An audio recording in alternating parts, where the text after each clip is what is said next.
everyone, I'm here today with a book review for you, and today I am reviewing quite an unexpected book, and that is The Flyaway Broomstick and Other Stories by Enid Blyton. I put this on my TBR completely randomly a week ago and I finished it, so I thought I'd talk about it. So Enid Blyton was writing in a time that was very different to what we have now, and a lot of her works were coming out.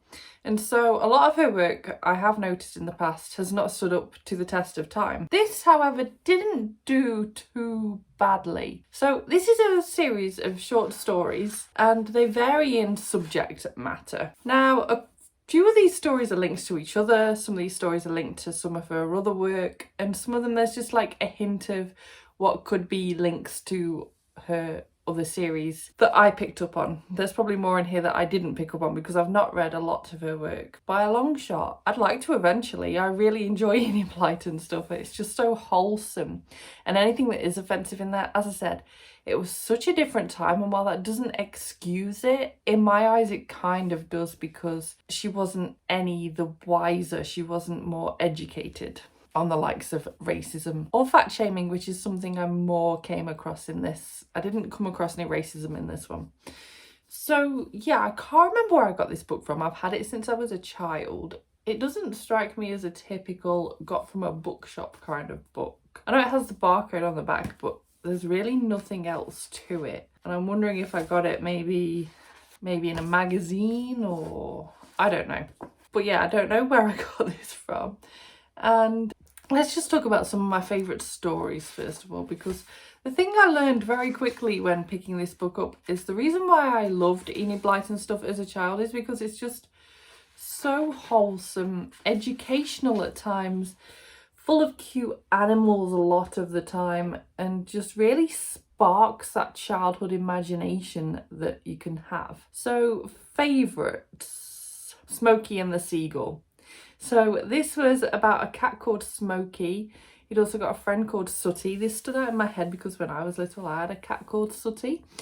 And Smokey's owner feeds him outside.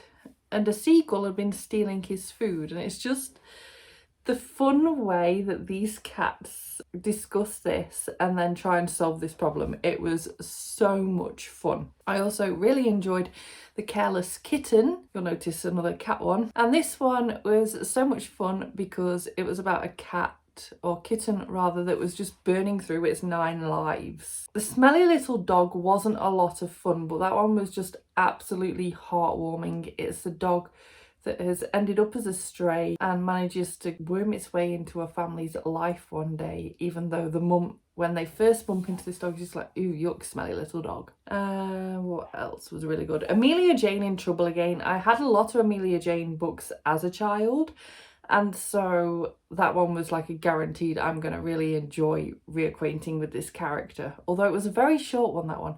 That's the thing with this book. It took short stories to the max. I am someone who struggles to read short stories sometimes, and I didn't have that problem with this, mainly because there was never any time to sort of worry about not getting into a story, because it would often be just a few page kind of experience, so you just enjoy it for what it was, which was a short couple of pages read. What else did I enjoy? Okay, so here's an example of 3 that were linked together with the same characters, and these happened all in a row. So there's Roll Around Brer Rabbit, Brer Bear's Bad Memory, and Brer Fox and Old Man Tibber. And I don't know whether these are part of some sort of wider series that she's got, considering that there was focus on 3 stories in a row featuring these characters and this setting. But I've never come across them before, so I can't answer that one. But I really enjoyed all 3. I also really liked The Enchanted Umbrella. That one really reminded me of the Enchanted Wood, like the Magic Faraway Tree series. That one had links in the sense of there was another tree, but this one, instead of having Moonface's slide in the middle, had a set of stairs in the middle, and so the children that were in this story climbed up the stairs inside the tree and then got to the platform at the top. Rather than there being like a cloud where there'd be a different land, there was like just a kind of little bus stop almost, where you would wait for a bus to take you to a magical land. The Flyaway Broomstick, which is the whole one focused on this, was a really short one, but it reminded me of the Wishing Chair series as well, so there's that. I'm sure there are many other links in here, as I said, and I just haven't picked up on them and haven't connected them to other Enid Blyton work that I've read in the past, which is a shame, but I can't be a whole wealth of knowledge of her books. So yeah, they're just some of the ones that I enjoyed in here. I mean, there were quite a few.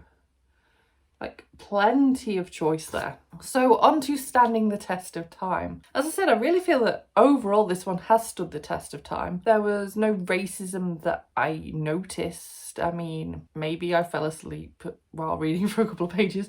You know, sometimes you realise you've not taken a few pages in here or there and you don't go back and read a few. I did have that a couple of times with this, just because it didn't hold my attention because I'm not a young child anymore.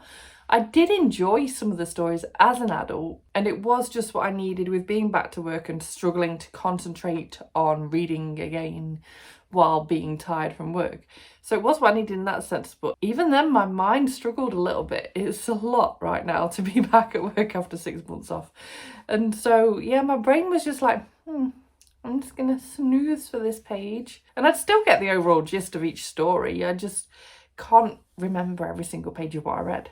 What I do remember reading, however, in one of the stories later on, was a character being described as fat little thing or something like that. I can't remember the exact wording now. But yeah, that was the only thing that stood out to me as something that you definitely wouldn't find in a book like this if it was written today. So overall, for Enid Blyton, that's probably not too bad going. If you can find a copy of this anywhere, I'd say it's still highly worth picking up for any children that you may have. You could read it together.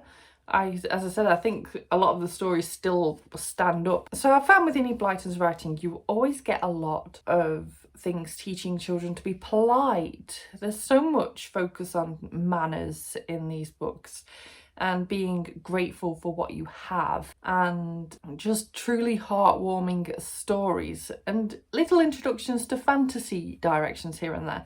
So for young children, I think this still really stands up and is something you could read along. I'm not sure I'd recommend it to read if you were older, because like I said, my brain only kind of accepted me reading this because I'm so tired. If you do find it and you want to pick it up as like some sort of, if you're an Enid Blyton collector, or if you just want to read all her work, then maybe I'd recommend it. But I wouldn't recommend it to just like the average person watching this video that's over the age of, I don't know, I can't age books for children, but over the age of 7, for example. But all the same, if you do see it, it might be worth picking up for any children in your life.